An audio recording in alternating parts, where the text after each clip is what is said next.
অনুকূল ঠাকুরের মন্দির।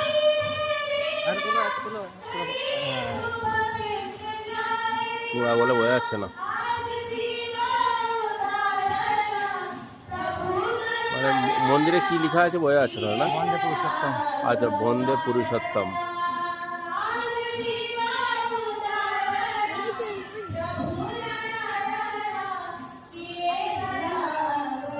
চারদিকে ঠিক রাস্তা বানিয়ে দিয়েছে, হ্যাঁ, পাহাড়ে ওঠার জন্য।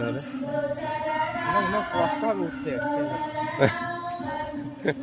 উঠতে হবে। উঠবে চলো। সকালবেলা প্রার্থনা হয় ওখানে 5টার সময়। আচ্ছা, এখানে খোল করতাল নিয়ে প্রার্থনা হবে।